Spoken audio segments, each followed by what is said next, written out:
Alrighty, RPG Limit Break. How is everybody doing this fine morning, evening, afternoon, night, whatever it is in your current time zone? I'm Ghoul02. I'm here with the incredible Lillie.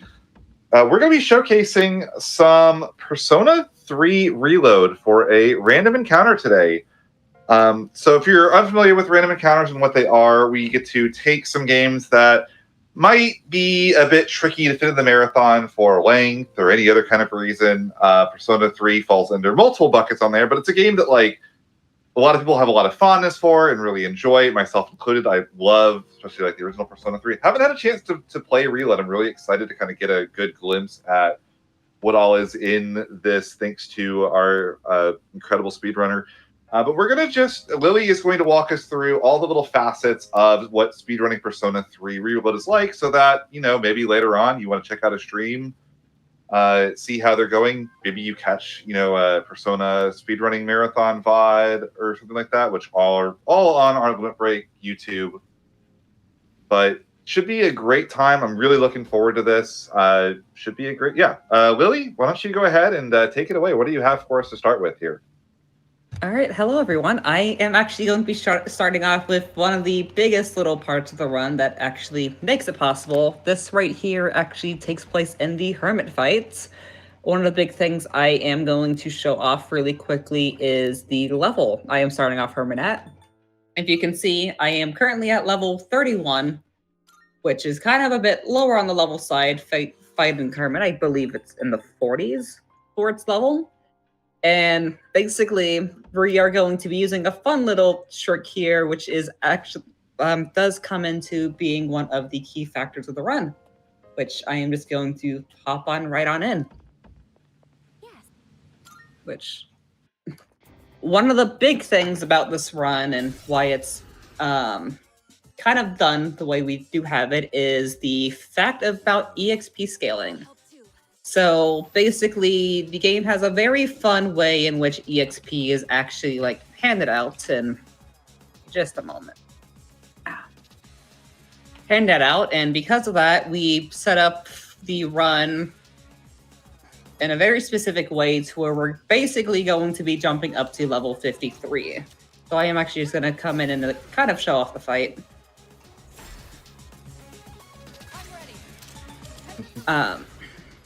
I actually remember this fight in Portable. It's it was an interesting one there because the boss literally couldn't damage you.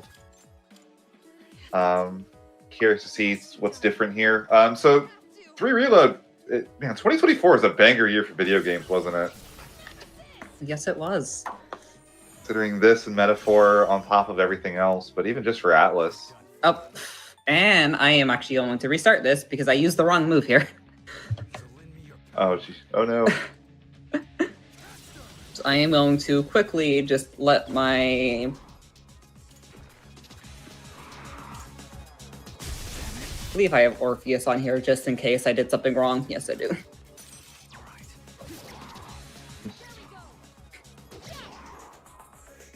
So, Hermit basically needs to be set up a specific way. If it isn't set up a specific way, then kind of stuff does go downhill here.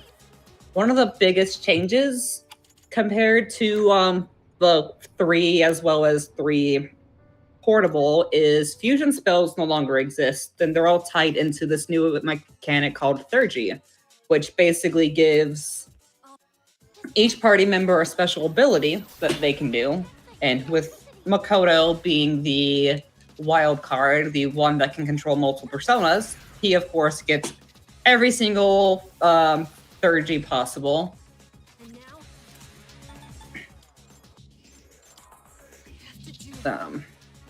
You're actually going to be seeing, I believe, 2 of them in this fight. One of them including the best one. It's called Jack Bros. Which I'm not going to give any more information except that it's called Jack Bros. Back in the fight now. So lend me your power. I guess actually going based off the name itself, it can be best to assume it does involve one of the Jack Bros. So Jack-o'-lantern, Jack Frost, or King Frost.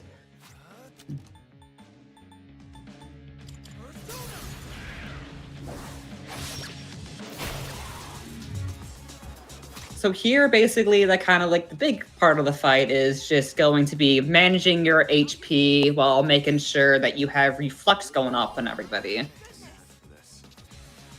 I'll end this. We have Shinjiro in here, one of the better party members. He's in here mostly as a damage dealer.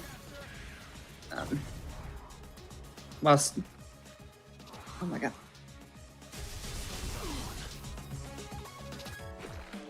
One of the big things about this fight is we're actually abusing the fact that it uses electric attacks to basically send the attacks right back on it. So we're basically breaking its electrical ability, or its ability to reflect electric type attacks, and then just basically going to be sending it right back at it. Just normally it like absorbs electricity or nulls it. So it would be more of a Uno reverse card, as they would say. What difficulty is this on, by the way? This is on Merciless. So hardest difficulty. Very classic thing you'll see in SMT speedrunning. We like doing it on harder difficulties when we can.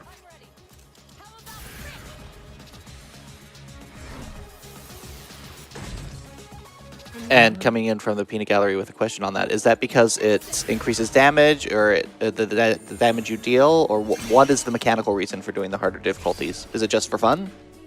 It is mostly for fun, and just because it's a lot harder.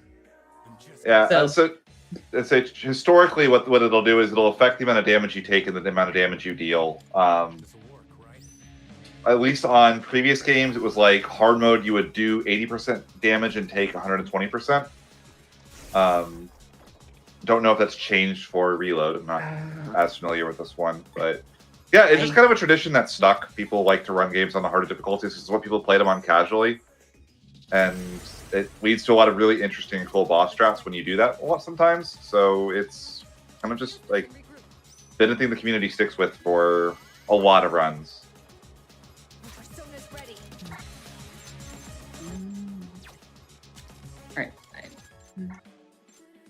Everyone does have a reflect up.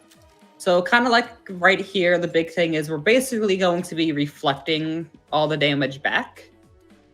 So every time the charging gets complete here, we're basically going to be using, setting up Makara Karn, which is basically a magic reflect. We're basically setting up the reflect here to basically just send all the damage back. Every time the charging is complete, it does a mass, like, electric base attack. Which here we have the Mega Spark, which, see here, just sends it right back. And this is basically to hit its damage triggers. So every time we go through here, we basically just get as much damage going as possible. We're basically trying to get to its final damage phase as quick as we can to basically, big thing we're going to be doing here is basically killing off the party. So we're basically trying to get to the last damage phase while still keeping as many party members alive as possible so we can, well, do as much damage as well as basically getting rid of everybody as quick as possible. Best way for me to describe this. And this is one of the examples of Thurgies. Every character has one. This specifically is Shinjiro's, which... These are new. We're not in vanilla, were they? No, they were not.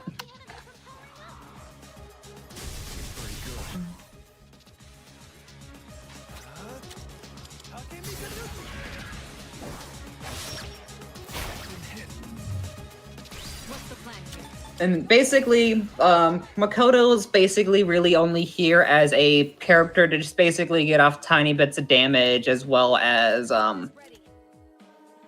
basically here to get tiny bits of damage, as well as break, basically break its resistance to electric whenever it does get close to it dropping. For Makoto's the main character, correct? Yes, that is correct.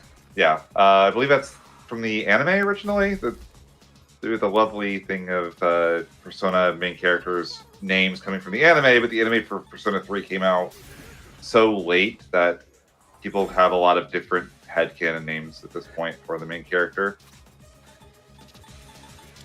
I believe it came from the anime. Yeah, Makoto Yuki was from the anime, I'm pretty sure. Because before that, they had, like, was it like Arasato from the manga? Was what people used to think it was. I believe that's what it was.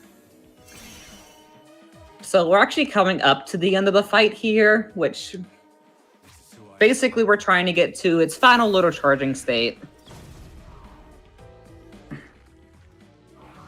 Here it sets up a physical wall.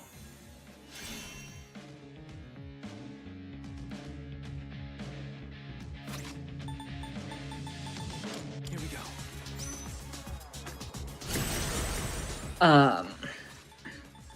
Basically, like I said, the strat for this is basically use Ken as much as you can to get reflex up on your party.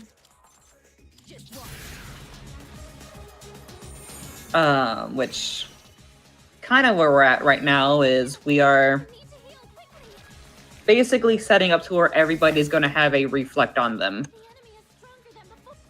Which...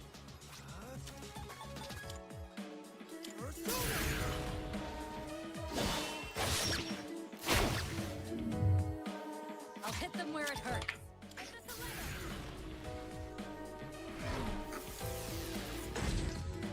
I'll end this. I need your help. Nemesis! Oh.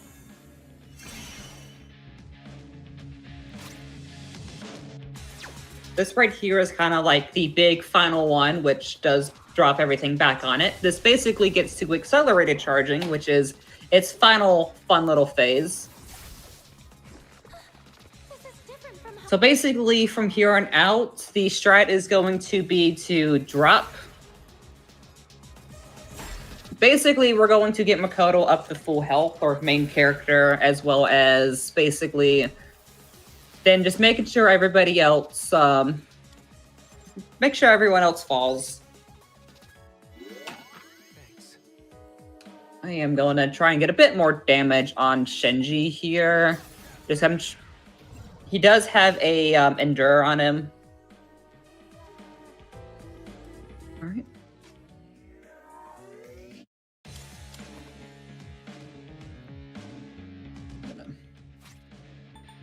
So by falls, you mean that the other party members, or you're going to let them all the other party members die and let Yes. the main character get all the EXP most likely? That is correct. Well, I didn't want to say it like that. They don't die. They just fall unconscious. They take a little nap. Which...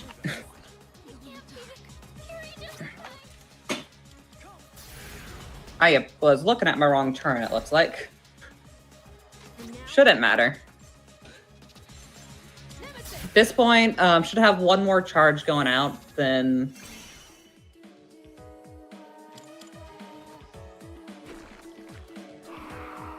Yeah.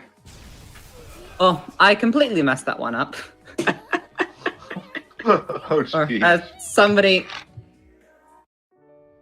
No, that was a complete mess up on my end. I will take full responsibility. Basically, what happens there is you basically finish off the fight, and finishing the fight there takes you up to level 53. Which, I do have a save right after this, just in case I did I mess it up. Classic Persona speedrunning. These fights are, like, Yeah. at least in other games, I can speak to my history in SMT speedrunning. A lot of these, you can follow a script on them, but like if you make one mistake on some of these fights, you do just die. So this is... That is completely accurate. Like, one little mistake does mostly cause death. Especially coming at a point where we're basically prepared for as minimal as possible. Just getting through. We need a lot of money for the run. I do believe we need just under $1 million for everything in total. Is that for fusions? That's for fusions, and then as well as like we buy a 300,000 item and I think a 100,000 item, which basically one of them gives EXP boost on the party member it's equipped onto, as well as the other one basically gives, I believe it's a why am I blanking out on this one? The other one is going to be a I believe it's an instant recover, is what it is. Gotcha.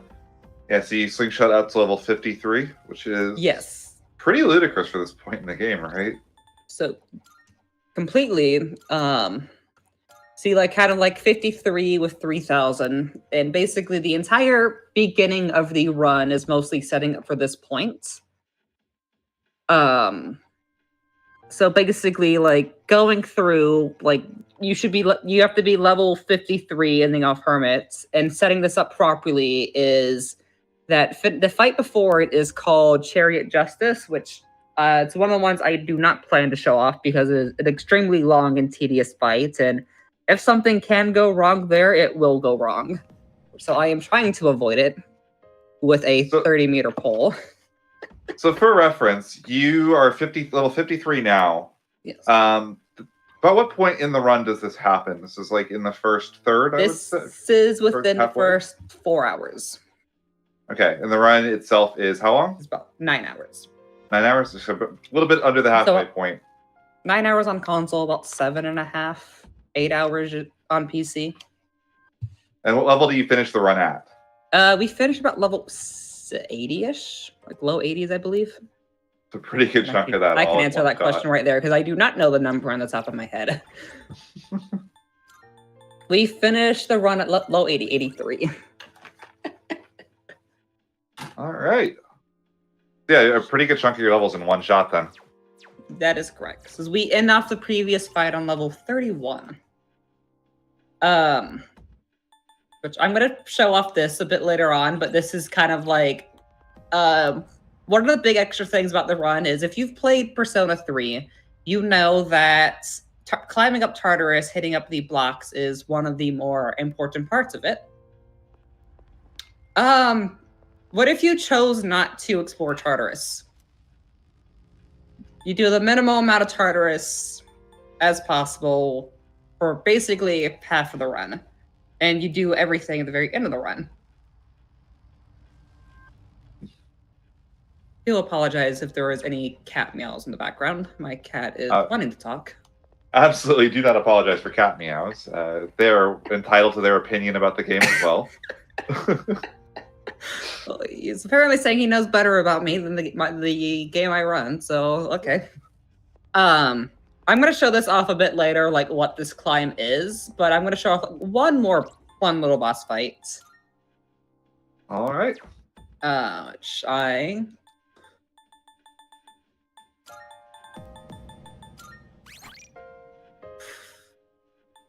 So, what I'm going to show off here is probably one of the harder fights of the run, which is actually going to be Hanged Man. So right before this, there's two little boss fights against basically your main, like, the main, like, enemy of the game, which is known as Strega. You had, like, one little boss fight before this, which I'm not going to show off because it's more RNG fun.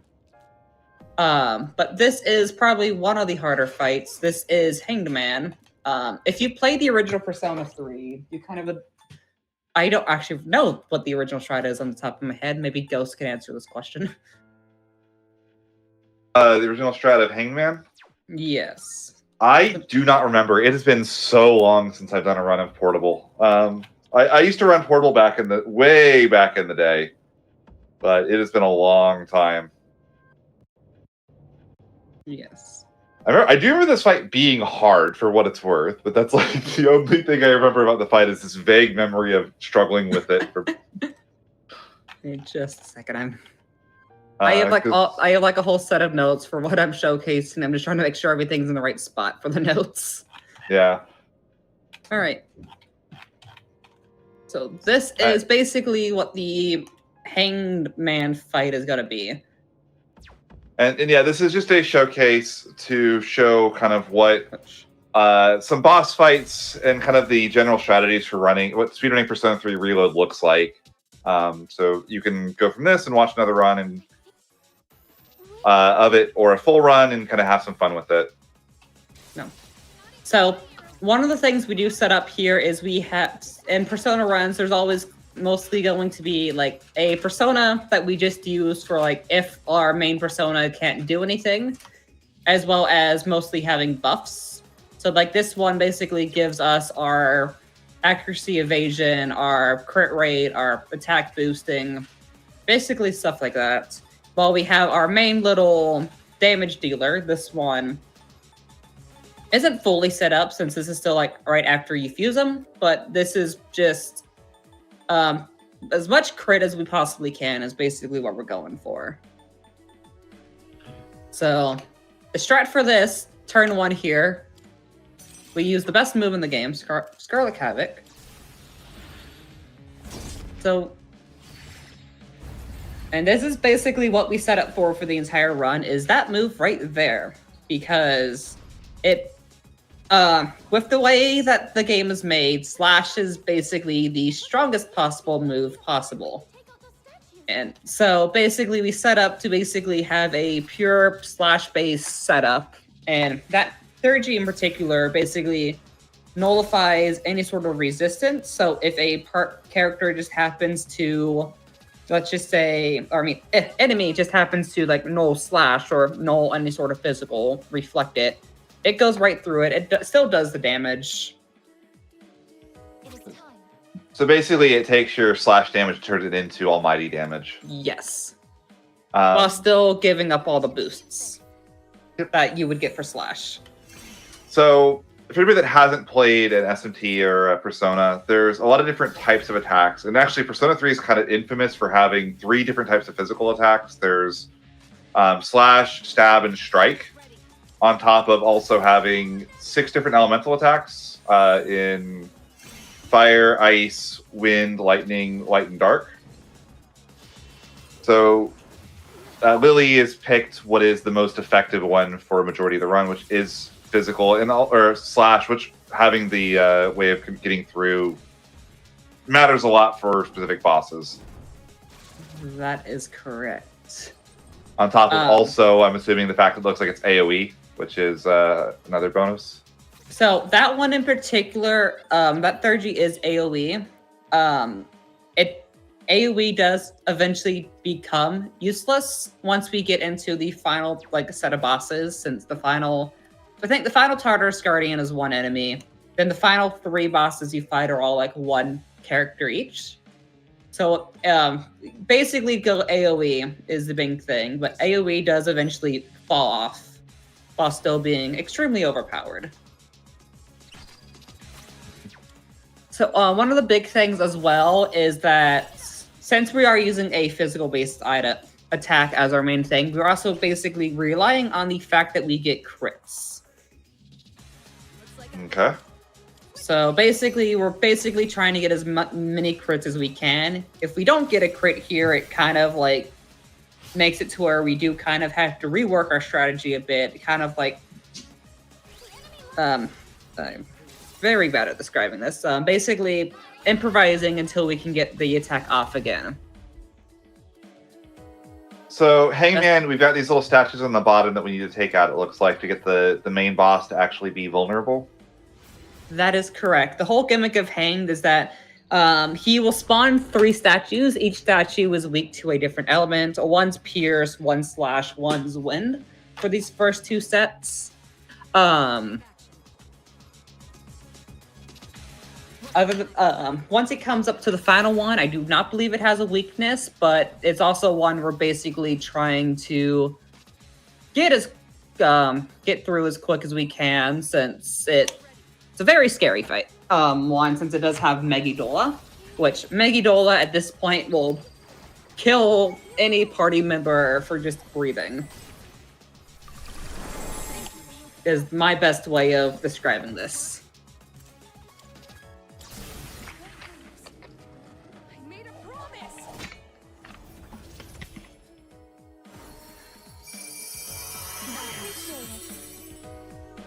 And then Hangman's like big move, or like big special move is that it will give itself more turns.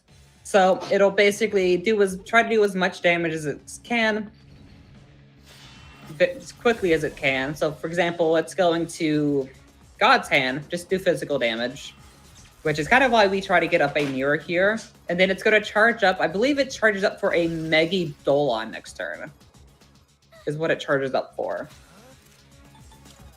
Which notably does not get bounced back by the magic mirror that No. Ken just put up. That is correct. Why? So this is like kind of like what I mean. Like basically relying on crits. I didn't get a crit there, so I'm kind of like slowly kind of improvising around it. This should work.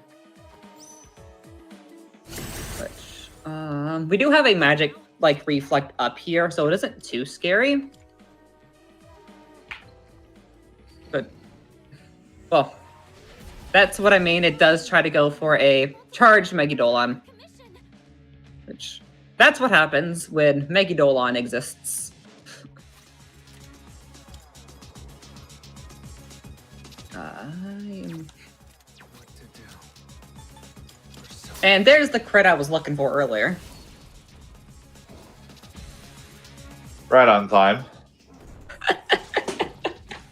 I'm not doing really good at these boss fights today. That's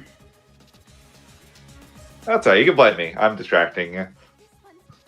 Which I don't actually have a way to do a full heal here, so I'm gonna have to do this a very sketchy way. Keep it together. So I'm gonna stall this out a bit. Which, when in doubt, Megidolon is the most accurate. Oh, it has Megiddo here, so party's dead here. No matter what happens, the party's dead here. Oh, geez. Never mind.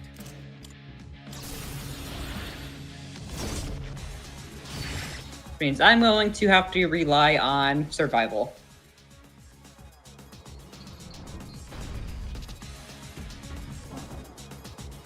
I do believe that is how all attacks work in this.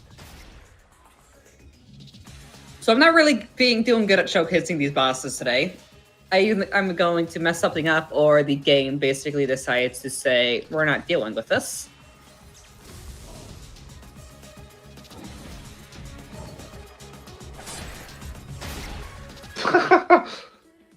I see that we are doing the oh my god, what's the enemy in Nocturne that does this, where it just keeps taking turns? Mott. Mott. We're doing the Mott thing. Yep. This game is very good at knowing how to imitate Mott. What to do? Which There's the I'm not sure about Megiddo this one. game, T-Tree. I know that in other Persona games, all-out attacks effectively take your physical damage and then convert it to almighty damage for resistances. So I'm not doing good at boss fights today. Everything is deciding to go wrong in boss fights, which I do believe that is normal showcase marathon RNG for anything Shin Megami Tensei related. Yeah, that's just SMT for you. That is SMT. I do believe the SMT RTA run I did. Hierophant decided to be the killer with how many different times I died to it. Other than that, I guess the other big thing I was going to show off is how the Tartarus works in this game before we get into the finale. So I'm going to show you one of the Tartarus segments we have here. This is the fun Tartarus segment. This is right before we get Siegfried. So if you have a look here, this is the save I pulled up earlier. So we only have, I believe it's Taki Mikazuchi, which is how we ended off Hermit without dying. I am going to quickly restart my capture card here for a second. I do apologize. I'm having audio issues on my end. Or my capture card is dying, sorry. So, who's ready to see the upgraded Tartarus? Hopefully it's a little more exciting than this was in Portable. Well, Portable is just a very tiny room. Or like very just very much random rooms, very nothing fun. So for that, let's fuse the fun thing. Which, Also, in Portable, you would hide the corner and you could have your allies scout for you, which was better because it only spawned enemies around you, so your allies could scout without actually having any issues. Please take a look. oh yeah. So I am gonna summon. I am going to go ahead and fuse what we're basically going to be using here for the run. Pisika. So you'll be This is basically the fun part of any sort of run, menuing through the Velvet Room. So you'll be summoned very well. It's yours. All right. Blah. Also, this is where a lot of the rooting in Persona runs comes in, is these fusion chains often start with only 1 or 2 demons and end up being deterministic. You know exactly what demons you need at every point and what abilities they have, and you kind of fuse them into this giant hodgepodge to get to the exact demon you want. It's really cool, actually. So basically what we're fusing here for this like specific one is we are basically fusing Mithras as well as eventually we're going to fuse Siegfried. We're technically too low of a level to fuse Siegfried here, but those two together basically create our fun little move for the run, which is Scarlet Havoc. Trying to prevent as many skill changes as we can here. I am. Skill changes are random, I assume, so you don't want to Yes. bother with them because they're not likely to help you. That is correct. And I'm assuming Lillie knows exactly what skills she wants to have anyway, so...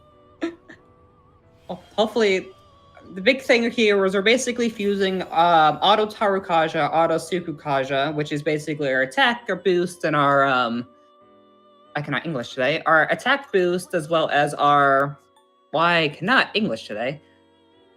Accuracy and evasion boost. Attack rate. Thank you. Sorry, I cannot English today for the life of me. It's all good. So this is kind of like the fun little part here is we're basically setting up here for Siegfried. Which This is your prop. Is this acceptable? May it be your inner strength.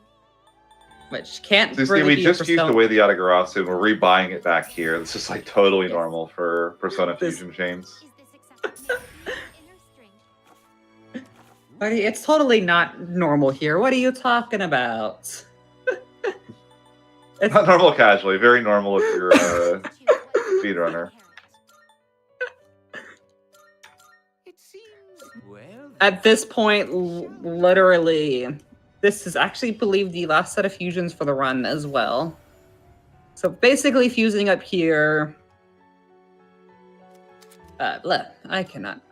I do apologize. I cannot speak for the life of me today. What do you wish to inherit? And then I'm just making sure I'm grabbing the right stuff here. It seems So this is actually technically the start of the fun, where now that the fusion is done, which Are you finished? we get to see the fun that is the upgraded revamped Tartarus. Basically, one of the whole points of the run is basically climbing up to the top of Tartarus. Not menu today. So if you haven't played Persona 3, Tartarus is this huge kind of mega dungeon at the core of everything. There's like a story that goes on outside of Tartarus, and like as the story progresses, you get access to more and more and more of Tartarus, with the kind of assumption being that like you'll do a certain amount of Tartarus during each of like the in-game months. However, that's not really what Lillie has done here at all. I believe, Lillie, you did like kind of the first little segment and then stopped. Yeah, so basically in runs you do the first 2 boss fights, which is going to be at the very start of the run. You basically do 2 boss fights to basically get your EXP up a tiny bit. You do the Ice Ravens, which is floor 5, and then you basically unlock the shift by doing floor 6, and then you go up to floor 11, and then you do, believe it's a wheel as well as 2 hands. That is basically to both start setting up your fusions with, as well as get your EXP up for the first boss. So now, the fun part of the run. So right here, this is still technically the first section of Tartarus. So basically, enemies are going to be scared of us. We are a bit too overleveled, technically, to be for this section. So, and we're actually overleveled for the entire run. So enemies are actually going to run away. Basically, once you get like a certain level over what the shadows basic, like what it would spawn in as for the enemy, they will start running away from you. Because you are too powerful for them, and they are very much scared of you that you are going to kill them. While other fights, it is just a fight to the death. So this is kind of the reworked Tartarus here. A lot more activities to do if you were playing casually. There are different types of rooms. So like there's rooms like this right here, which are guaranteed that like mostly guaranteed to have an item in them. Doesn't and then there are the normal hallways and rooms here. Is it still randomized, I assume? It is still randomized, but the randomization is like based on like what day you enter. So like every single day you enter, it'll have a different floor layout. Interesting. It's like, and that's mostly because of the way locked chests work and whatnot. So there are locked chests in the game, which will basically just give you items. I mean, we'll give you a lot more valuable items, and don't really want them to respawn, because there are a lot of good stuff tied into them. So just set everything to a set floor. No RNG.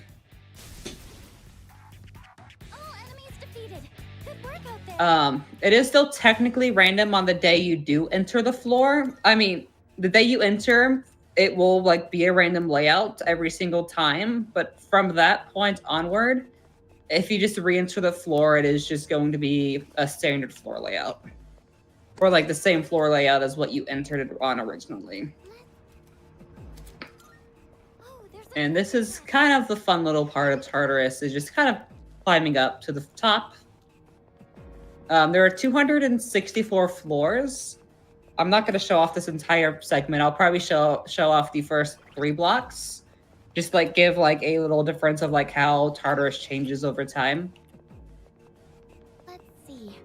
You're on the 19th floor. One of the fun facts here is that I don't know if like you saw it or not, but Mitsuru, who is one of our party members at this point, she was the one basically giving the navigation for the previous boss fight.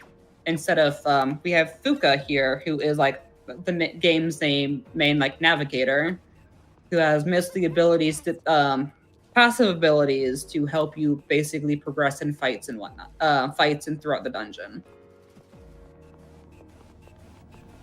So that is like a little game, little thing that was kept in, since the game doesn't expect you not to explore Tartarus. Tartarus, or before the Fuka boss fight, so basically you'll still get the old navigator text there. And every time you get to like an end of a segment, you get these old documents. We do collect them because it is free money. Nothing can go wrong with free money. And you need a lot of it for the run. Yes.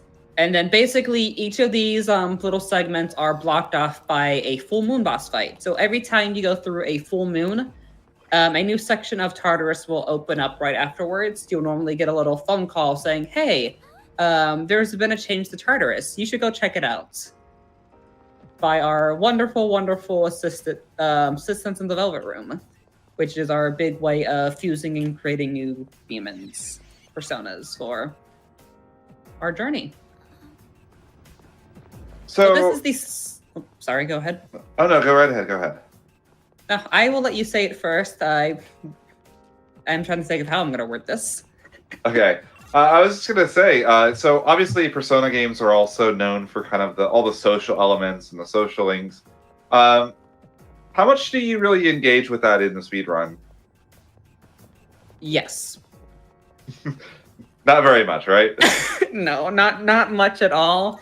So basically, the only social links we do in the run are the required social links, which just happens in this case to be, which would be for Persona 3 in particular, it would be the full, which is basically tied to the exploration, the journey, and the growth of the main character and their party. We do death, which is the main theme of the game, and is what the one of the automatic progression-based characters. His name is Pharos / Ryoji / Nyx / what else can I go here? / Nyx Avatar / Best Boy.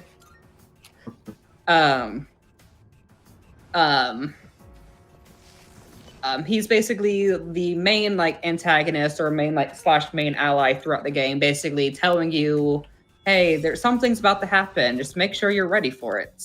Normally says it about a week out. Or the other ones we are tied here. We have Judgment, which Judgment is always tied to seeking the truth.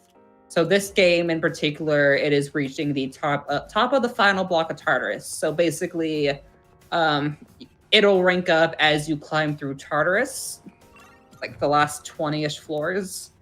And then other than that, we have the social link we're forced to do, which is Chariot. We do it 2 times. Basically, to Chariot locks out the Strength social link, which is tied to Yuko. And with our main persona of the run being of the Strength Arcana, we want to focus on maxing out Yuko as quick as we can, so we can get as much boost on strength-based personas. Because every time you level up a social link, any persona tied to that social link will get a boost in the XP every single time you basically hang out with them and progress their bond. I was just grabbing that to see if it was a good item. It was not. So yeah, when you fuse it, you get like what? I think it's 5 extra levels in other games. Is that pretty much the same in this? I don't believe it's. I think it's just a burst of EXP in this one. I don't believe it's levels. Gotcha. And all I can do is provide support. So what do you end up doing during those segments then? I'm assuming it's probably money related. For Tartarus, you just get. So basically, the Tartarus segments, you just climb to the top as quick as you can. You're not really going for any chests. You're not really going for any items. It is just climbing to the top because you honestly get enough money through completing the small little quest that you complete for Elizabeth over time, as well as just by doing your. So basically, we work a full-time job in the summer, a full-time, part-time job. Every single day during the summer, we do the job. We get enough money basically there to be able to afford everything for the rest of the run. So I'm gonna probably show off the end of this block, and then show off kind of the beginning of the 3rd block, and then I will get to the final part that I was planning to show off today, which is going to be the final boss. Because who doesn't want to see the final boss?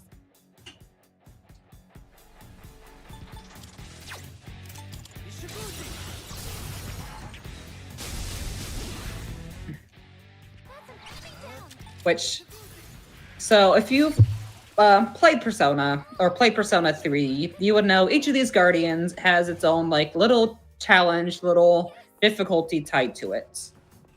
What if I told you that? How about one-shotting them instead sounds a lot more fun. So here, one of the extra little gimmicks is basically every couple floors or every couple guardian fights, you will have to do either 2 or 3 of them in a row. But since this one's technically the end of the 2nd set of this, about midway through block 2, part 1, you get. It's gonna give 2 extra fights in a row. Once we get going on a bit further, you'll fight 3 in a row. I don't believe there's a 4 in a row. That would be very much painful to do 4 bosses in a row. I'm assuming there's no skipping on these like there was on Portable as well. No, there are no. Technically, you can skip these on. Basically on PC, there is a lag related thing. You can do this, like basically bypass cutscene triggers, No. Oh, which sheesh. Reminds me of we completely have it banned in the speedrun for obvious reasons, because who would want to skip all the fun? Also, with how some of the fights are at this point, it would be a lot slower to just skip the fights, especially since we do need the EXP. Since at this point, the run is just basically get to... Run at this point is basically fight Hermit and then you're done. Kind of at this point in time. You got Don't kind of believe- built to fight the final boss once you're already there. Yes.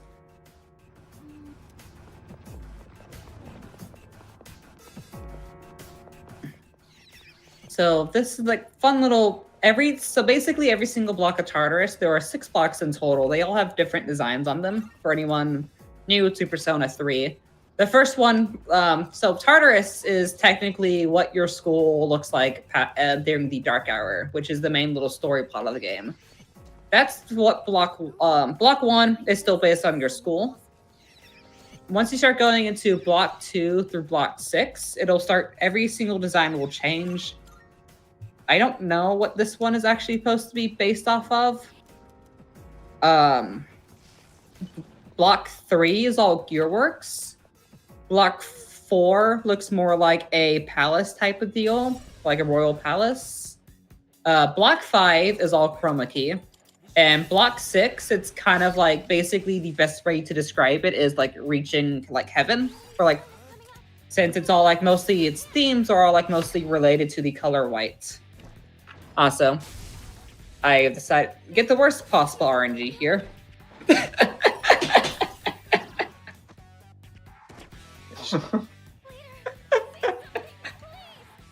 A miss So into that a non-crit. Yeah, not non-crit plus missing turn 1. So this is Changed Relic. Changed Relic, it says it identifies weaknesses. In reality, it goes between electric, ice, and fire 3 turns in a row. Which just happens to be what your party members are weak to at this point in time in the game, normally. And here we go, we are at level 54. Which, you know what happens at level 54? Siegfried happens at level 54. So basically, we're going to go up to the next little... Going up to basically the next little checkpoint. And then we're going to be fusing Siegfried. Not here. This isn't technically a checkpoint. I do appreciate how you went from miss into non-crit into double crit, and then the boss just immediately dies. It's like, if that isn't speedrunning in a nutshell sometimes. Like, let me I just think that waste is a little bit of your time just because I can. I think that is just Shin Megami Tensei in a nutshell as well. It's just, oh yeah, no, you don't get this. Oh, you're doing it again? Yeah, here you go. Here is exactly what you're looking for. Every now and then, SMT games just like to assert dominance. Like, just remind you every now and then that, like, yeah, no, you're only beating me because I'm allowing it, not because you actually deserve it. I guess like one of the big things, for example, is in Nocturne, Mott exists. And basically, Mott is based off like a sarcophagus. And its big move is, I think it's called Beast Eye. And I believe so, yeah. I believe it's called Beast Eye. And it basically gives you 4 extra press turns per turn. Which, basically a press turn is basically the Shin Megami Tensei form of, like, attack. Or, like, turns. So here, in Persona, it's basically, you get 1 turn per party member unless you roll a crit. While in, In SMT, there's a whole different system where your entire party takes turns and shares the number of actions you get to take over the course of your turns. Thank And you. Mod is infamous for just taking an infinite amount of turns if it wants to. It'll just beast die like 4 times in a row sometimes. which is Thank you for- hilarious when it happens. Explaining that I could not think of a cat word that since. I got And- you. That's what I'm here for. Thank you. Which that is kind of like how Tartarus is. And I really don't have much to show else, so who's ready to see the final boss? All right. Probably Like, one of the I'm most probably one of the most infamous final bosses in any RPG. If you haven't ever like seen Nyx, it's an experience. Yeah. So for anyone who has never played Persona 3, basically the lead up, and this is going to be going into a bit of spoilers, the lead up is basically going to be so at first you think killing the 12 arcana or 12 bosses tied to the full moons would be the way to basically stop the phenomenon of the dark hour from happening. It turns out that no, that is not what happens. Basically killing the 12 bosses the bosses are actually keys. And basically they are the keys to basically causing the fall, which is the big Real event of the quick, game. let's go ahead and show off the Siegfried and the demons for this fight before we go start it. Oh, Siegfried? Oh, yes. Yeah, let's show off our demons real quick so we can kind of explain. So we have one more time. Quetzalcoatl here. Basically, Quetzalcoatl is set up in a way to where this is our big buffer, or like our big one that provides early game buff. So basically, we are doing a crit boost.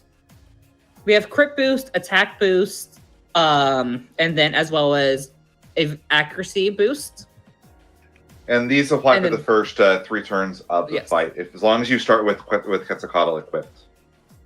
Yep. And my cat is here saying hi. Other than that, here we have Siegfried. We are basically going Endure. So basically, it'll survive a fatal blow.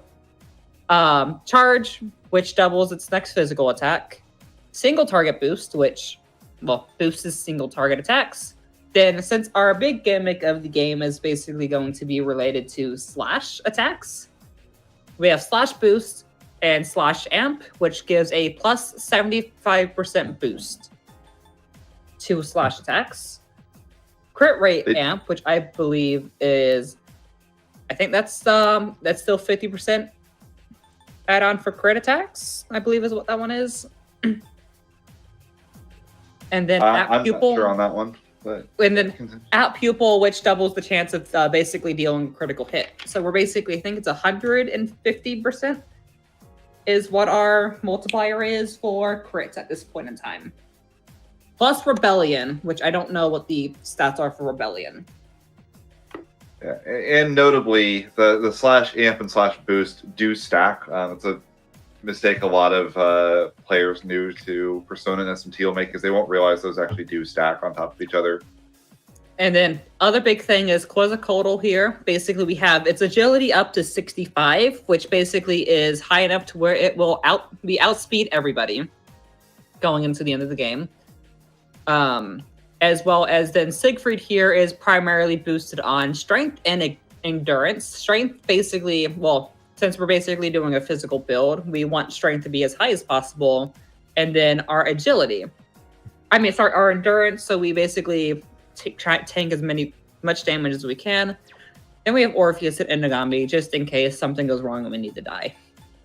That is like... So, I would say, how did you get Siegfried up to being 99 attack? Yep. So basically in Paladon Mall, which is like the big little area where you can basically prep for the next fight, there is an arcade there, and one of the basically things you can do in the arcade, you can either use it to increase social stats to hang out with your social link characters more, or we can play video games. And playing the video games just happens to boost 3 different stats. So there's one day where you're playing a racing game where you boost your agility, one day where you're playing a boxing game which boosts your strength, and then one day where you're basically playing I think it's literally called fortune teller, fortune hunter or something, which boosts your magic. which it's a fortune game. You'd assume it boosts luck, but no, we get magic instead. That sounds vaguely magical. Yeah. Other than that, so our final party for the run, we basically use Ken, Aigis, Mitsuru, and then Makoto, because we're forced to use Makoto. And why wouldn't you use Makoto? The way we have everything set up is Mitsuru here. She primarily is going to be used for basically debuffing defense, as well as if we need to do ice damage. She is set up to where she can do basically double her ice damage with concentrate, as well as dealing basically heavy ice damage or severe ice damage. And then it's also set up for a higher chance of increasing freeze in case we do need to freeze somebody. We have Aigis here, who is set up as more of a extra physical attacker.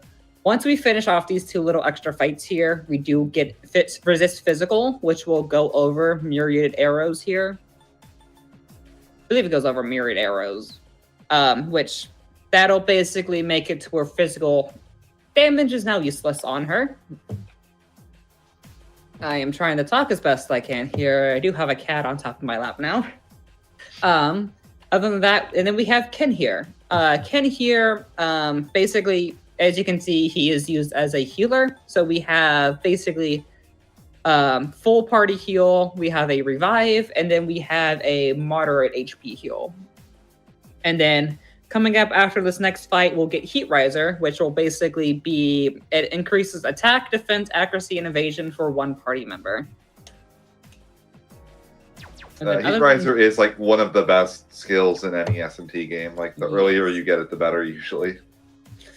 And then other than that, the way we there it is. The way we have stuff set up is we basically give ourselves 100 extra XP with Excalibur, which is also one of the best weapons we can get for free. And then we have Tetra Jammer, which basically gives Endure, as well as Warding Shoes to basically...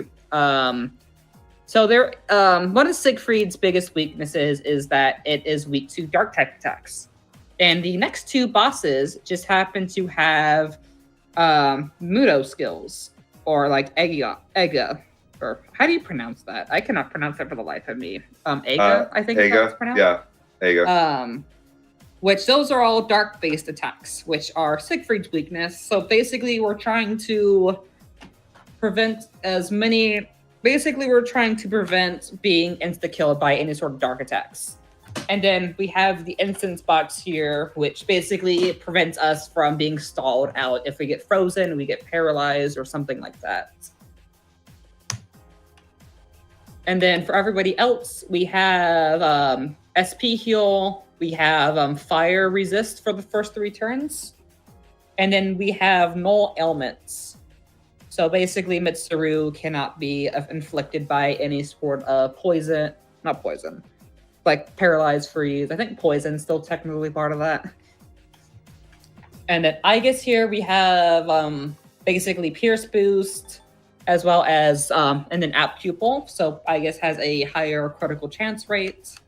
And then Ken here, can resist fear, which we kind of basically need Ken to always be available. Masuku Kaja, so basically accuracy for the entire party, and then Ken gets Endure. We're basically making sure every single party member can survive more than 1 hit. And this is basically going to be the final gauntlet of the game, so hope y'all like gauntlets.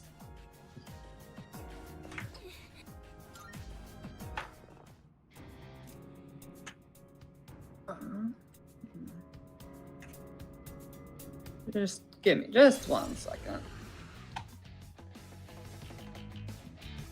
So this is Jin. Jin's biggest thing is that he will basically target every single weakness that a party member has.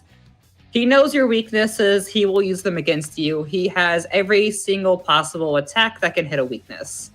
And one of his big things here is he will scan your weaknesses, and if he detects that you are immune to, or like basically have no weakness, he will call you out for it.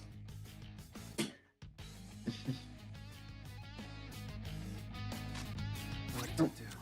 I'll go with. Never mind. I don't know their weaknesses yet. Can you put something So basically, our big thing here is we are basically going to try to get through him as quick as we can. Or basically, we're trying to get to his final phase as quick as we can. As basically every single time we're in the first or second phase, it will be a lot harder to be able to survive. Basically, I'm trying to get reflex off on everybody because he will go for a very, very fun attack here. So this is where he scans your weakness. Let's see your weakness.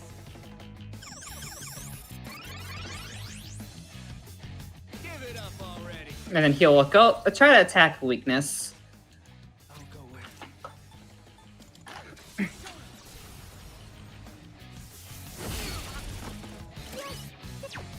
And then here, we're just basically praying for crits and trying to get his phases through as quick as we can. This is my resolve. Persona. And then basically, I'm going to do a Diamond Dust here. This is basically to ensure that we get through his first phase and can go on to the second phase. Every single boss has a damage. I'll end Basically, every single boss has a damage gate to where you basically need to do a certain amount of damage to trigger the next phase, which is one of the more annoying features of Persona 3 Reload, but it also makes it to where you can't skip a single thing the boss does. And that is one of the reasons we didn't try to avoid the fact that he targets weaknesses. So I didn't actually hit the damage phase there. As you can see, that hit triggered it right there, Wait, what is it? which is going to be kind of scary here. This is my duty. I do believe here, if I do believe I have, which is what I am going to go for here. I'm going to use I can't actually use a charger. Okay.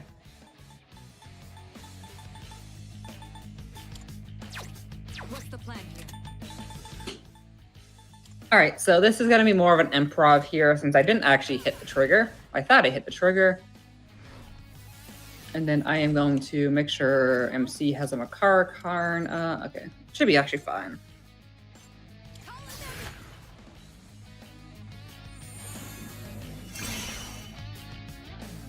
So this is the flash grenade. This is what I was trying to reflect. Order's unclear. My head feels weird. I am going to do quite a detour here. I'm going to basically, what I'm going to be doing here is trying to basically restart my, kind of get back to where I was supposed to be.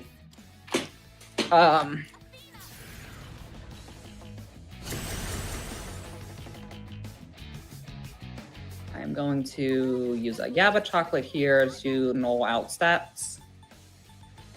We came prepared. And then this is going to be slightly different. I am actually going to be doing a full party heal here, Keep it together.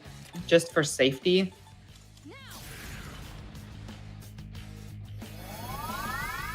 Much obliged. Thank you for your support. Take this. All right, and now that we have charge up, I'm going to go for a Scarlet Havoc. This is the fun move of the run. Basically trying to make sure we hit the next phase. The enemy lines are Did. What to do? Six free.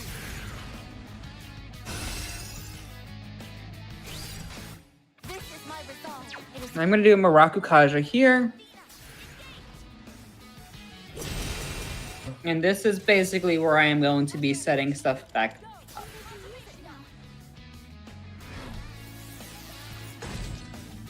And now.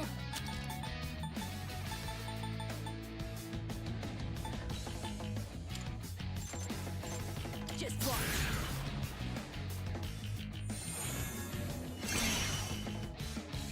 You better watch it. So this is the final phase. This is pointed. So this is where he basically heals himself to full, but at the same time he's using a very dangerous item, and because of that he's going to lose 1600 HP per turn. So at this point the run's over, or I mean this fight's over. Here he always does Megadolon right after he uses it, so if we don't guard, we basically die here. From here, we're basically just making sure Jin goes down as quick as possible. Which doesn't happen here. Not getting very good crit luck so far. No.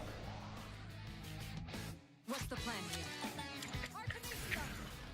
And then I am going to do a Meteor Rahan here again. Just Meteor Rahan. Oh, should be fine. Just to make sure my party doesn't die here. Thank you. At this point, he's basically trying to take us down with him, because no matter what, he is gonna die. Looks bad. At this point in time, this was his last resort. But he's at this... Oh, if we could get a crit off, I could finish it off. But at this point, he just wants to make sure that he doesn't go down in vain. Best way for me to describe this. This will do the trick. How about this?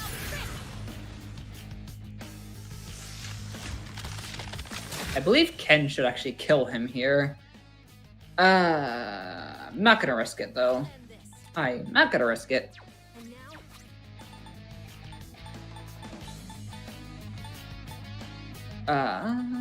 Supposed to use a bead chain earlier.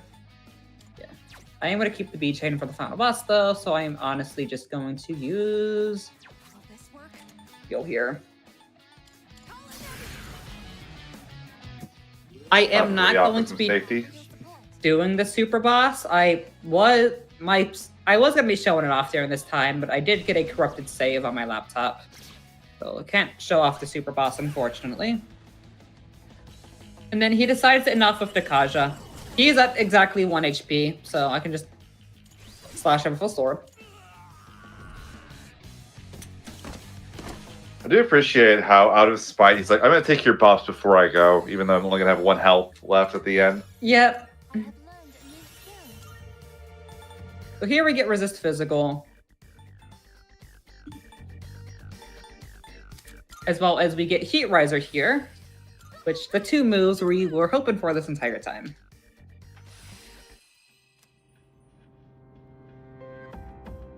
And this is basically, as we go up, basically shadows are basically following up with us. Getting down to the end where everything's going to be more active trying to reach the final boss. I am going to...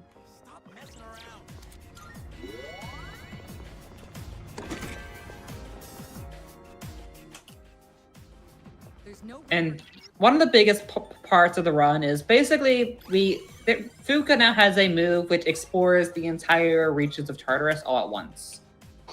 Which, that is honestly what the run after Hanged Man is going to be for the final Tartarus climb.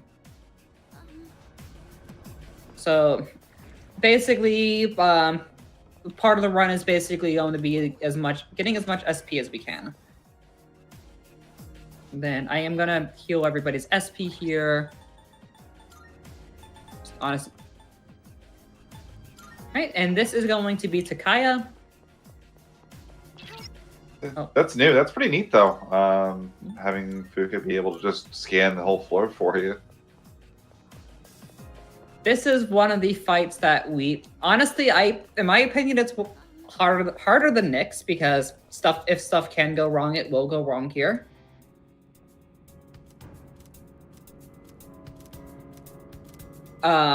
Like Jin, Takaya's whole gimmick is dark-based attacks. He basically, any type of dark move he has, and he will try to use it to either get rid of Makoto or get rid of Ken. Takaya, I've noticed, always always seems to be more favorite towards attacking Ken. So basically what I'm trying to say here is that basically Ken has a higher chance of being attacked compared to everybody else, at least for the first couple turns. What's the plan here?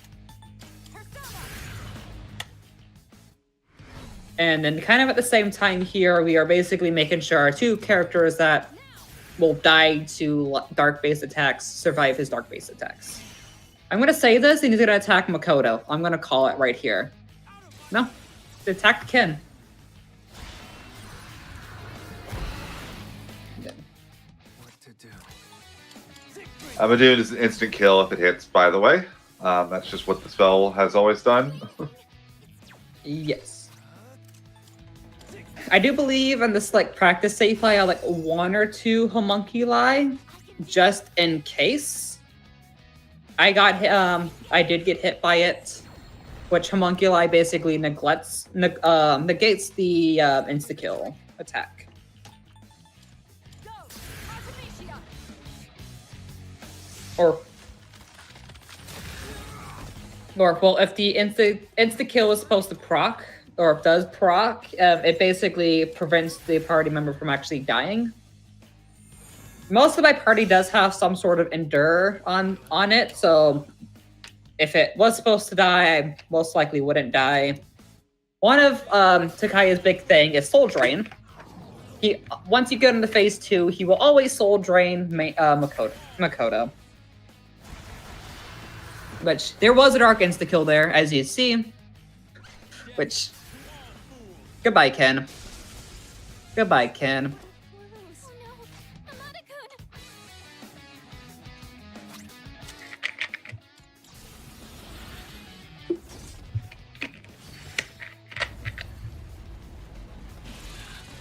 I am at this point going to get another charge out for safety. Charge herbs basically give a physical charge. I'm going to do a bomb of life here to get Ken back up. This should work. I thought it was a Connor. Shall I move to strike? I'll show you!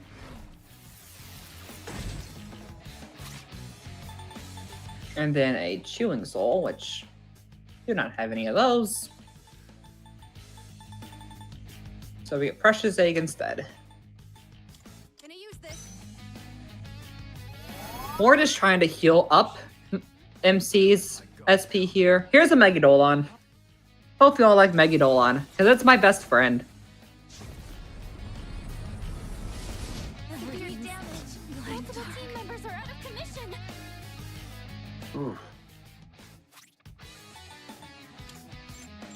Here we go.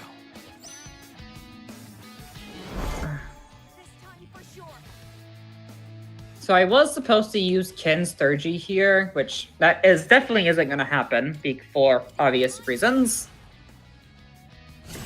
I am going to Sarah McCarn here. End this.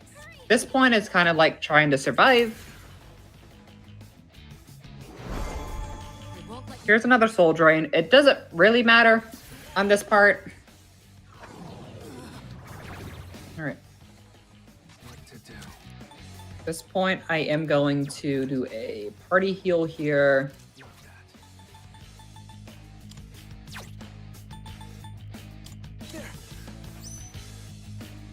And then basically, at this point, I'm going to try and recover from basically being at the point of death here. I'll hit them where it hurts. This is kind of like what I was saying earlier about if something can go wrong, or if something does go wrong, you need to know how to basically prevent it from, or like basically save yourself and preventing yourself from fully dying, which is one of the big things when it comes to any sort of Persona or Shin Megami Tensei run. Here we got Infuriate, which, Harder. see, we survived. It's making me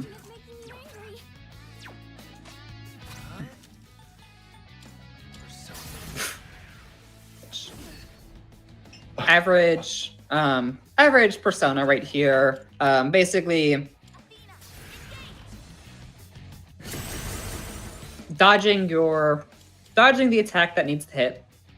I'll end Yeah, Very much that's standard. always fun. You have to reapply all of your buffs again. Good thing we brought this. There's a Megion. Not really doing really good on this RNG, because that's going to kill everybody there. I wouldn't lose. Oh no. And there's a Hamon. Goodbye, I guess. Oh, there was a homunculi right there. What to do? Now it's time for a counterattack. Which...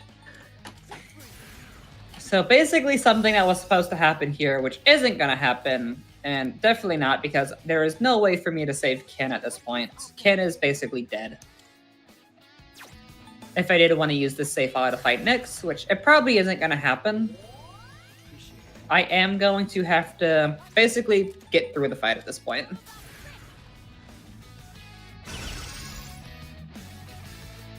And there goes Makoto. So yeah, this was not going to be used. Can't use this fight for the next fight, unfortunately. Something, please.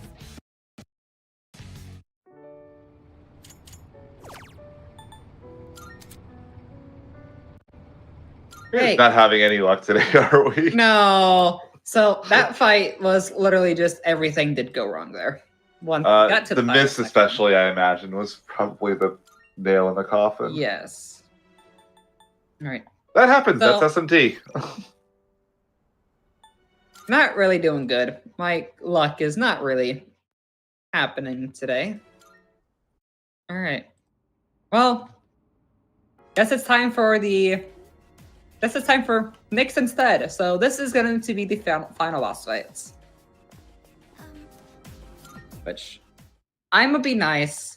I have a bit of time, so I'm gonna show off the final cutscene, as long as there's no issues with it.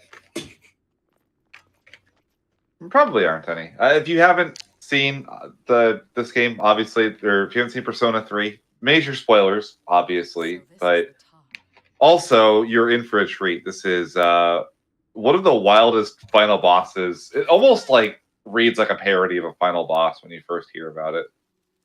So one of the whole big things, as I was saying earlier, is that basically once you learn about Nyx's existence and that it is basically the end of the road, that no matter what, Nyx's presence means death, the party goes on a month-long little decision if do they want to fight Nyx or do they just want to, or do they want to forget this ever happens and basically die peacefully, which is the big plot point of the run, or like big final storyline of the run, which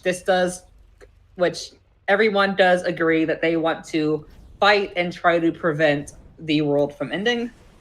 Which this boss fight, as you can see from its divine lights, is basically meant to be an impossible fight. This in particular, Nyx has 14 phases, sorry.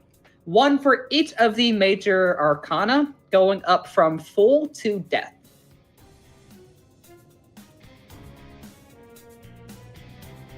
And, well, hope you all like one of the best songs of the game, which is called Battle Hymn of the Soul. Come on, everyone. It's so perfect. Together and win.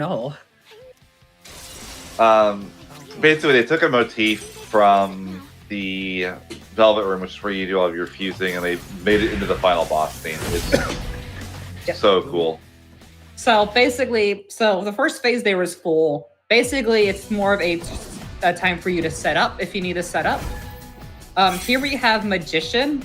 So every single time you get Nyx's HP down, It doesn't matter how he will basically change his phase and go to a full heal. So we got full. Now we're going up to basically Magician. Magician isn't technically a boss fight. It was the tutorial fight that you saw at the very beginning of the game, but it still exists in here.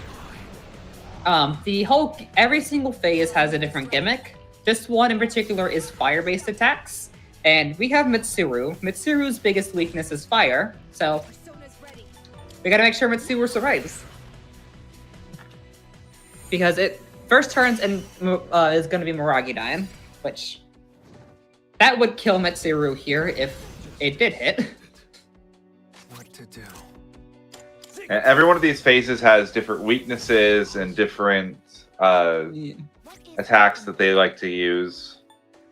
And you have to keep track of those if you use the wrong attack at the wrong time, or Don't get prepped. That's not good, obviously. Yeah, so I am actually going to do a bit of extra here. I am going to do a full party heal here. You're in bad shape.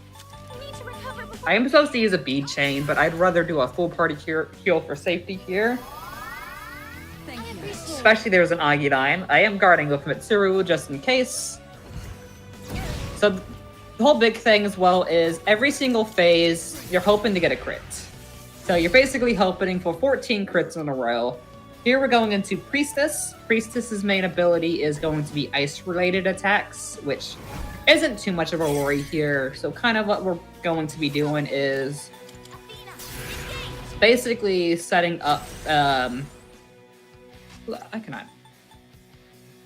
Oh, yeah. Where is my chain? Basically, the whole thing we're basically going to be doing here is just...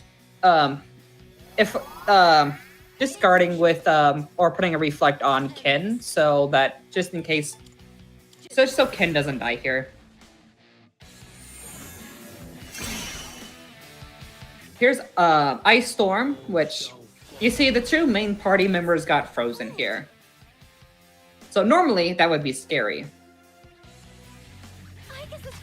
In this case, since we do have moves that basically prevent us from actually getting affected by it, it is not scary. Basically, if you get frozen, you get a higher chance of being hit by any sort of physical attack will end up being a crit.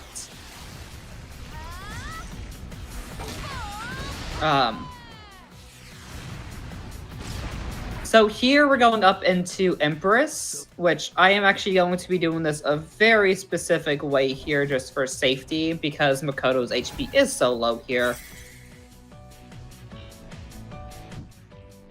What's the plan here? I just want to basically make sure that Makoto can survive this, since we are going to be going into using Ken's Thurgy a bit soon. I am going to do a Meteorama here for just a heal. Just want to make sure Makoto doesn't die. It does do Magaru dying, which shouldn't kill the party. Where are you aiming? Impossible.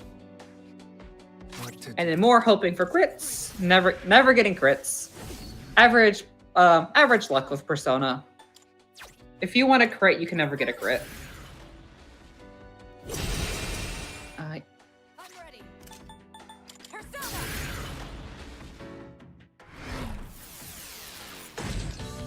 And good news is I have tons of healing items. Just in case stuff like this happens. Thank you for your support. So here's the stress. Calm down. The stress, honestly, is something I am going to try and get rid of as quick as I can, at least on Ken, since Ken, basically, our entire strategy relies on Ken. Thurgy here for the next turn. I am gonna, since I did do a Muraku Kaja, believe it was this turn, I am actually going to be using Igus here to instead heal Ken's ailment, which basically if a party member has an ailment on it, we cannot do our Thurgies, which this right here is why Ken's Thurgy is basically the most overpowered. So this right here is basically a full party revive and heal, as well as it puts on a physical and a magic mirror, which Emperor always does sweep here, which, see, that took out half of its HP.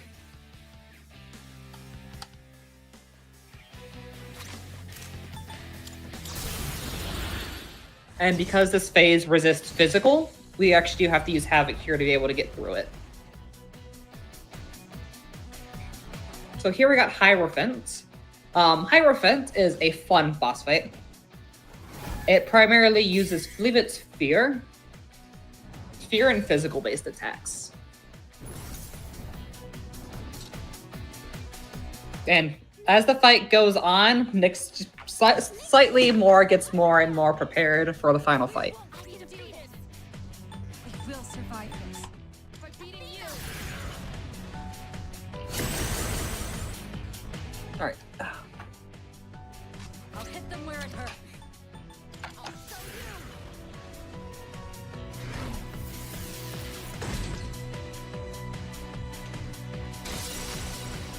this work? I think I can use it now. So this is Doomsday Doctor, and this is specifically the fear move I was referring to, which, because we did have a magic guard up, it did not work.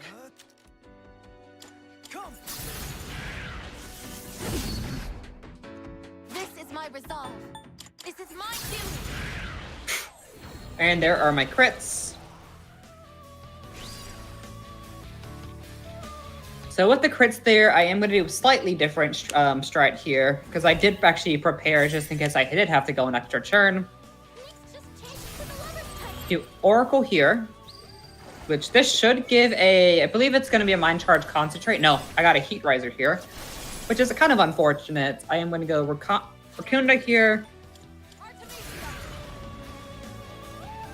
I am basically hoping for lovers that I get the quick kill on lovers. Which, Gus Sexy Dance here, as long as it doesn't affect Ken, we'll be fine. Which, there we go. Strange. And here is Brave Blade. Didn't get the quick kill.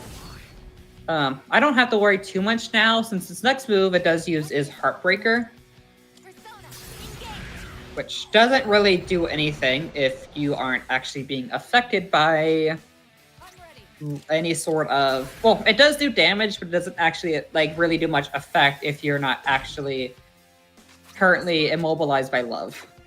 Keep it together. Just watch. Thank you for your support. Accept your fate. Which, as the name suggests, it does break a heart. Nice dodge, I guess. Here we're going into lovers. Lovers is kind of like where you want to start. Like, I mean, Chariot's kind of like where you want to start. Kind of being prepared. Chariot and Justice both have. I believe Chariot actually has a heavy physical, which can be very scary if you don't know what you're expecting. And then Justice has insta kill attacks.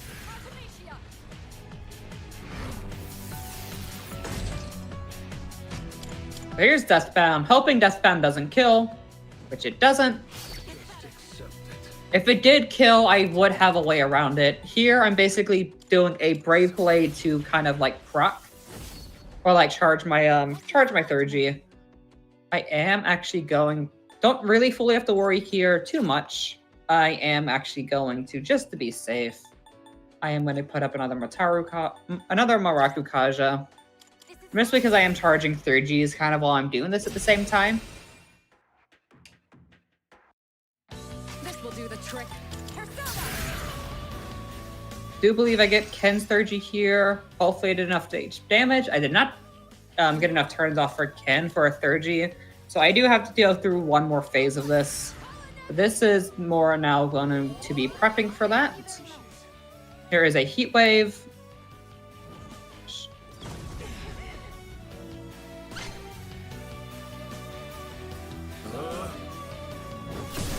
That went a lot better than I was expecting on it. At this point, guard. Now it's time for a counterattack.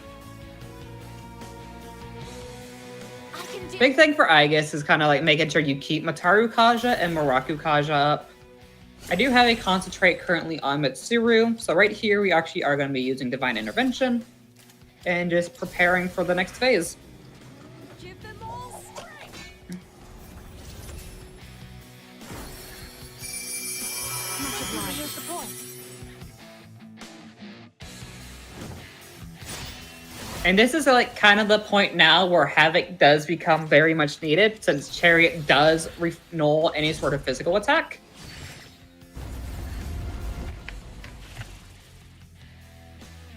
Oh, sheesh. And that crit, I was expecting not to get a crit there, so I do have an extra 3G I can save up on. Kind of what I'm doing too is making sure I have Oracle being charged up at the same time. What's the plan here? How about this? I do believe I am good here. I don't actually need to put on a Tetrakarn since everyone does have a mirror up. So I am actually going to... This is a good spot to guard with Kin. Big thing here was preventing the heavy light damage. I'll go with 6-3. Which, there's Justice.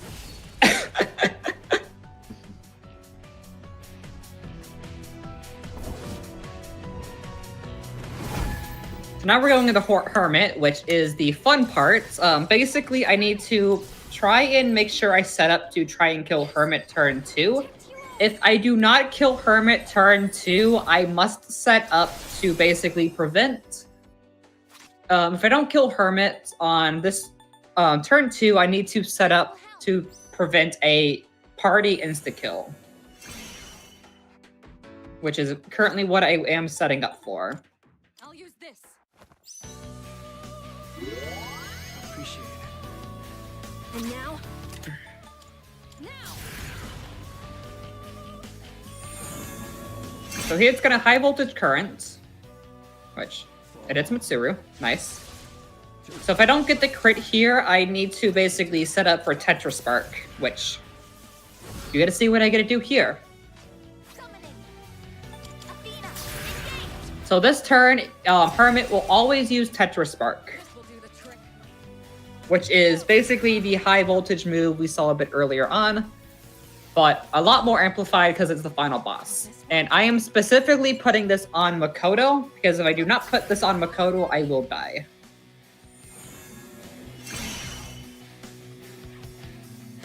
All shall fall. I was careless. And well, there's the crit. So we gotta see what happens if the world doesn't end. Just trying to show the what has to do. Yeah. So now we're on Fortune. We're almost through. Screw this fortune. Tear it all down. I'm ready.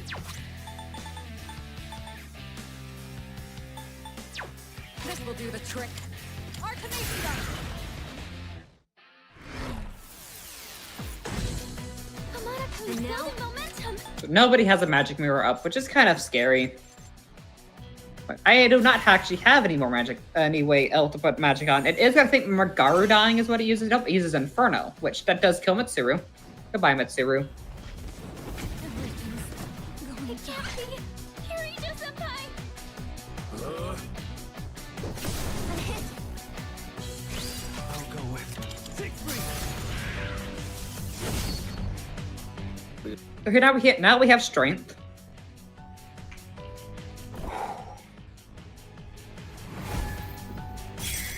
Which at this point, I am going to prepare for basically the what if can go wrong here. I'll make use of this.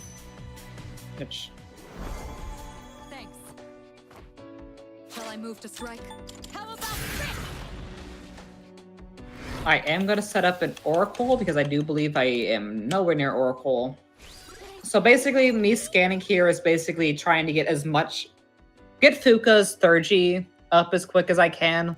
If I don't do that, then all fun will happen. Here's Mobius Rondo. Accept your fate. Goodbye, Mitsuru. Again. It can't be. Kirito-senpai!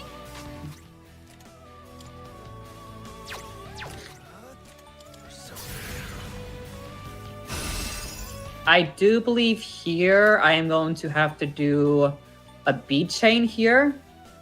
So I can do a Saramakarn on Mitsuru. Thanks. Will this work? Just watch. Just basically trying to cover my grounds, making sure the roll... nothing goes wrong here. And then here's Havoc. Gotta keep going.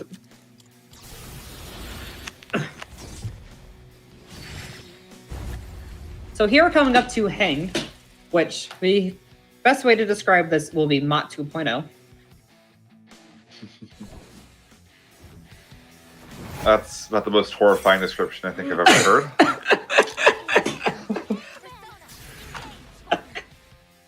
Alright, I'm ready. Persona. so kind of, no matter what, as long as nothing does get messed up here, the fight's gonna be all perfectly fine. Use it now. Making sure we do get Ken Sturgy off. We do need the reflect here on Hanged, or else we do die.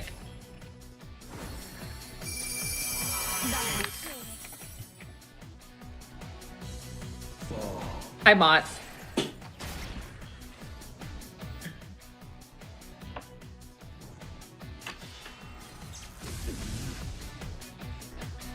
Or, you know, just like Hanged Man, you could just target Ken like always. That's always an option. I'll go with.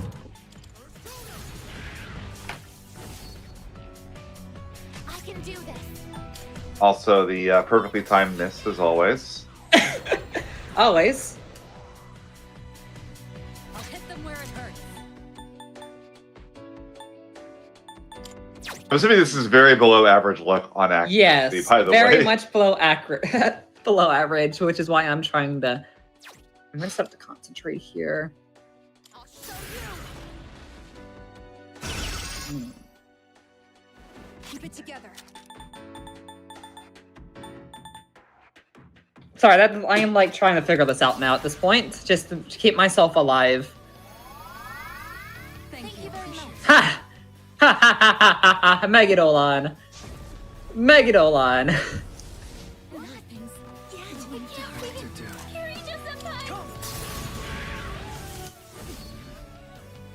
Summoning.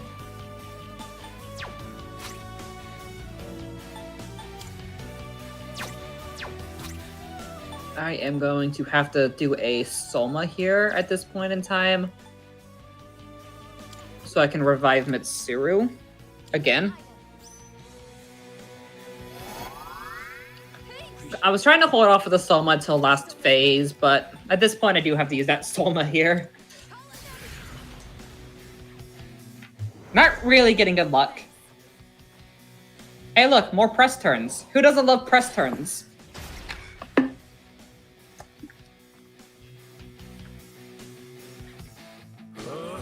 And it's still targeting Ken, because apparently Nyx hates Ken. I mean,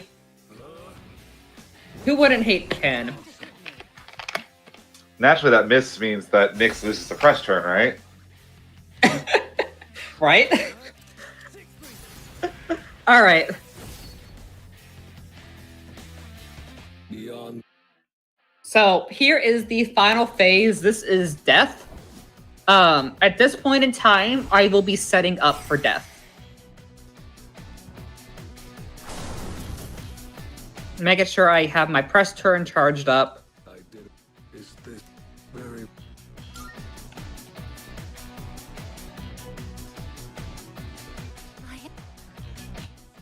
Okay, that's all set up. I am going to Mataru Kaja this turn. Persona. What's the plan? I am gonna still Soma here, use my last Soma, just get through this phase, make sure I am on full HP. At this point, I need to make sure that nobody dies. Will this help? That helps. So this specific turn, Apocalypse, it is... The time has come. Operation looks Okay. sustainable. charge. What to do?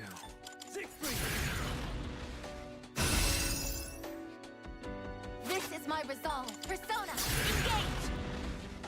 engage. Shall I move to strike? Go, Artemisia.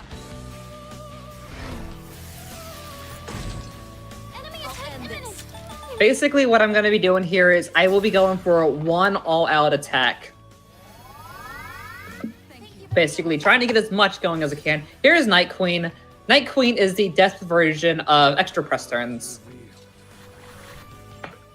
Because, you know, the Arcana is the means by which all was revealed. Oh, why did I say that was the press turn one? I am forgetting my stuff today. I feel angry. What's happening? Or... Hear my prayers. Let me help you all. There's the full party heal. I'll go with. Nice crit. I can do this. Persona.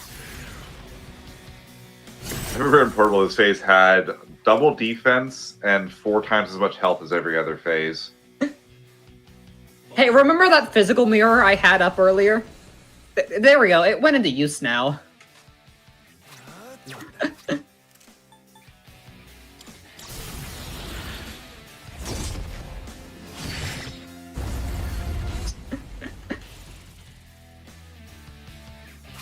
Another good crit. And of course, final phase of Nyx. Show no mercy. And that is Nyx. So that is the final boss fight. That is what the run all builds up to. Just kidding. There's actually a second phase to the already 14 phase boss fight.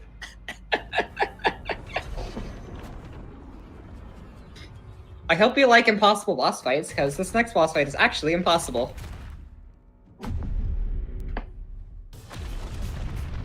And I'm honest, I will be done, like, kind of like after this next part of the boss fight. I guess they'd get her revenge for basically being tormented the entire run. Also, canonically, for being destroyed twice.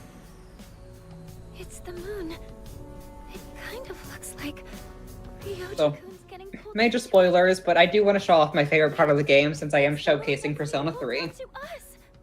You're kidding me. Are you saying that Nyx is the moon itself? It's coming. Soon it will descend upon us, crashing into the earth.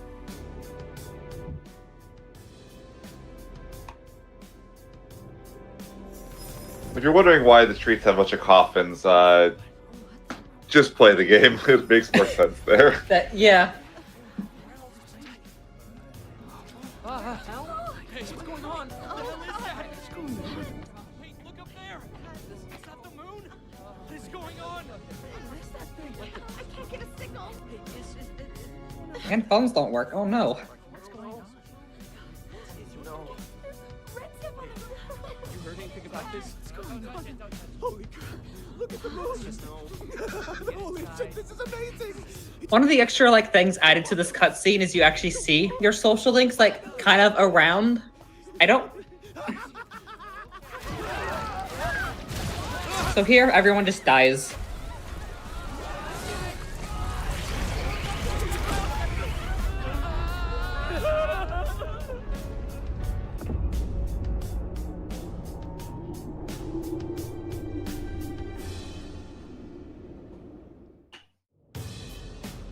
And since this does become to the end of the world, kind of more or less, can't really stop the end of the world, can you?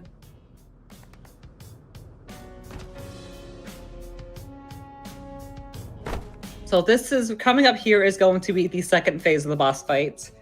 We don't have any personas, we don't have any abilities. Basically here, this specific cutscene is all your friends you made along the way. Right here, they're all giving you power.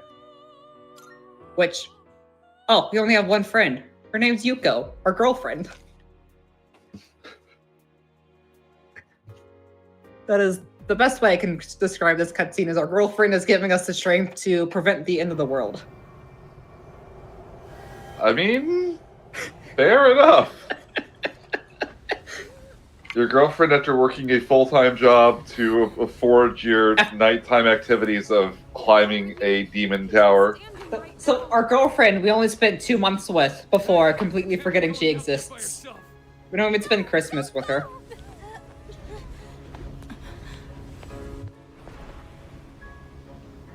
No, wait! What are you doing?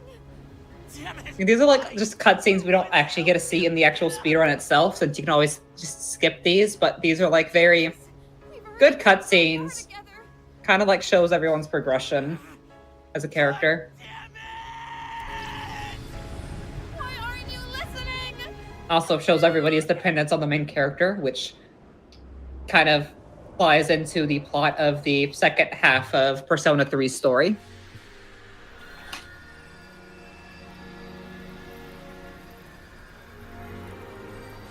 Which Persona 3 does have 2 stories. There is the journey, which covers like the main like part of the game, which is Makoto's journey to basically stopping Nyx and saving the Dark Hour. And then there is the answer, which is basically going over why the events of the journey happened and why, spoilers, why we lost our best friend, or why we lost everybody's best friend being Makoto. So here is the final part of the boss fight. This is Nyx Core.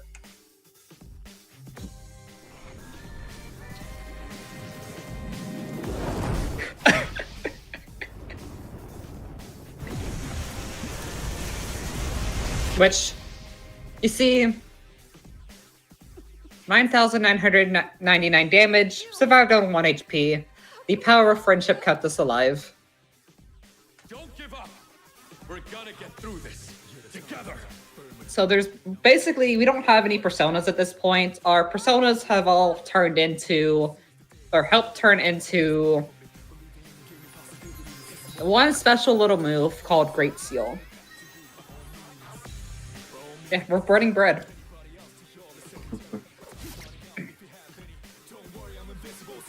Also, I do love Lotus Juice's reprise with Burn My Dread Last Battle. Yeah, this is new. That was not in the original. So this is Burn My Dread Last Battle. It is a complete reprise of Burn My Dread. Come back from this. You hear me? I don't believe it. He's going to face it all alone. No, he's not alone. I'm not letting him die.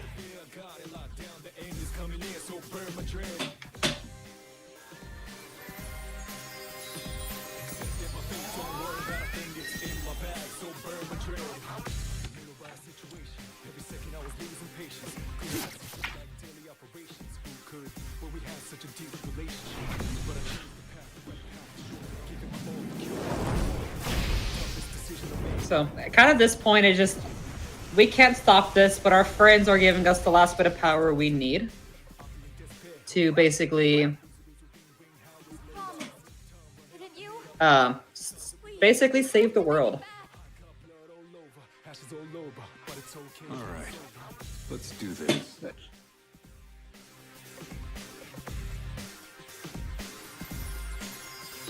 Even our dead friend Shinji, who mysteriously disappeared for no particular reason after one of the boss fights. You know, that is the final boss of Persona 3, ending with a cutscene to save the world.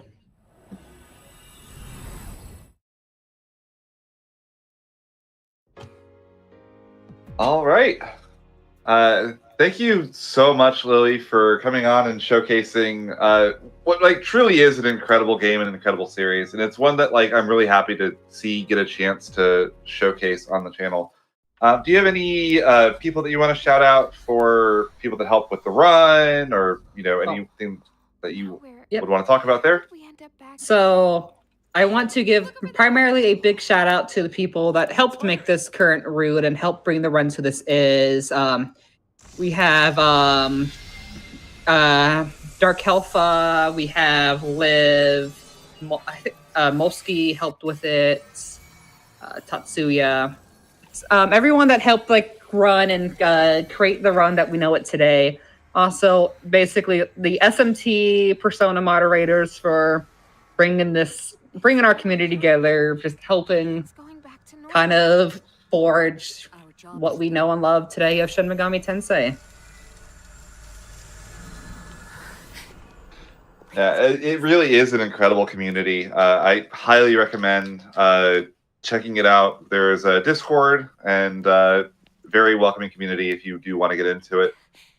And A little bit of quick housekeeping on my end. We do have another random encounter in 2 weeks. It's going to be Final Fantasy 15 with Kios. And then, of course, obviously, don't forget, we do have the main RPG Limit Break event, which is May 18th through May 24th. We'll be in Denver, Colorado. Super, super exciting. The schedule, I believe, is in the description. If it's not there, it's also on the website. But absolutely incredible event, and also what an incredible showcase by Lillie again. Thank you so much. Of course. It was an honor to be here to show off my favorite game. And I believe with that, we will call it for our Persona 3 showcase. Thank you guys for watching so much.